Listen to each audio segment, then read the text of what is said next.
Pertama, guru sekolah minggu harus kenali semua siswa. Biasakan memanggil anak dengan nama.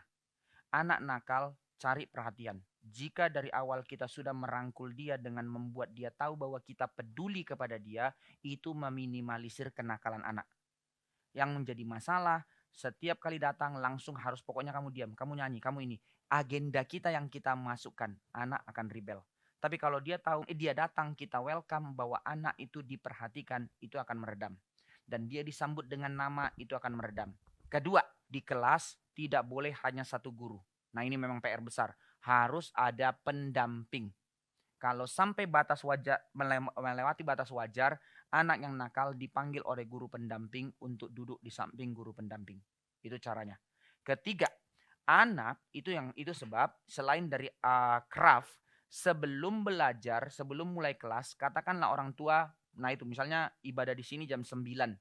Biasakan ndak usah anak mulai jam 9. Jam 9 orang tua sudah datang semua kan, sudah mulai ibadah. Anak itu dibiasakan untuk berfellowship bersama. 10 minute, 15 minute, is okay. Apa kabar, rangkul, dan segala macam. Dan kita sudah tahu kan di kelas itu beberapa anak-anak yang troublemaker begitu. Panggil dia untuk dia, apa kabarmu seminggu ini? Udah lama nggak ketemu Lause ya gitu. Nah, Lause mau minta tolong ya, hari ini kamu yang nanti pimpin doa di awal, oke? Okay? Kasih dia jabatan. Tapi bukan untuk meninggikan dia, tapi untuk menyalurkan. Nah, itu trik-trik untuk mempersiapkannya. Banyak lagi trik-trik lain, tapi itu salah satu contohnya. Sekarang bagian keduanya, kalau memang anak itu sudah nakal, bagaimana? Batasnya bagaimana? Selama dia nakal dalam artian cerewet masih bagian dari pembelajaran, lemparkan kalimat-kalimat tanya yang dia sampai tidak bisa jawab. Kan ada anak yang memang nakalnya tapi kepo-kepo aja. Oh udah tahu, gini gitu. Ada motif quote and quote, bukan bully sebenarnya, motif untuk membuat dia rasa dia tidak tahu gitu ya. Lemparkan pertanyaan yang masih hubungan dengan cerita itu. Nah, ada bagian yang kamu belum tahu ya nak ya, dengar ya gitu. Nah kan nggak tahu kan, sok tahu kan, nah, jangan juga ya, jangan dibully juga dia. Nah tapi lemparkan pertanyaan memancing kuriositas dia untuk redam.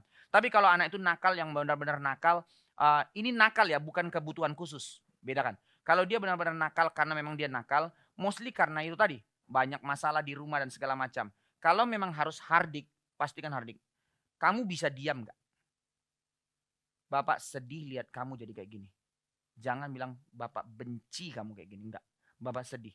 Gambarkan tentang kesedihan yang membuat dia sadar. Sekali lagi, secara psikologinya.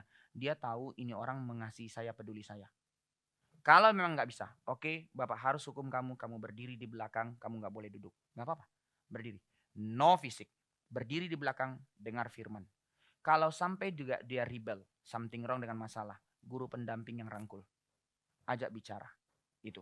Tapi tahapannya, kalau setelah selesai belajar, selesai doa ini semuanya ya, sebelum pulang, jangan buru-buru kamu harus berhenti di sini, Bapak panggil orang tuamu, kita harus bicara. No.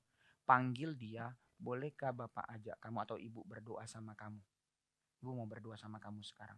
Tuhan terima kasih, Tuhan masih berkati kami, ajak dia doa. Bapak bukan benci sama kamu, Bapak pengen sekali kamu jadi anak yang ngerti firman supaya kelak kamu dipakai Tuhan. Jangan sakit hati anak ya, jangan kecil hati dimarahi. Tapi ingat ya, supaya kita terus belajar. Dan it's enough kok. Ketiga, kalau tidak enough, something wrong, mungkin tadi masalah, tapi mungkin dia memang berkebutuhan khusus.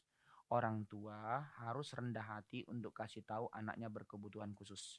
Jika memang kebutuhan khususnya uncontrol, minta orang tuanya memberikan satu pendamping untuk bantu. Karena anak-anak berkebutuhan khusus tidak serta-merta bisa terima orang lain, orang asing. Walaupun itu gurunya tiba-tiba rangkul dia, makin panik dia. Tapi kalau ada memang mbaknya atau siapanya, memang orang tuanya, ya oke. Orang tuanya sacrifice 2-3 minggu pertama untuk stay di situ, untuk bersama dengan dia. Sambil mempersiapkan dia untuk bisa dilepas, misalnya kayak gitu. Atau karena ada konflik di rumah yang membuat dia traumatik dan segala macamnya. Itu yang kita trace. Nah, jadi 3 tahapan itu harusnya bisa. Kalau sampai paling parah, ya sudah, tahapannya panggil orang tuanya. Bu, kami punya masalah dengan anak begini. Bolehkah kami tahu kira-kira apakah dia di rumah begini juga? Selama ini batasannya apa ibu lakukan dan kami boleh lakukan batasan apa? Nah gitu.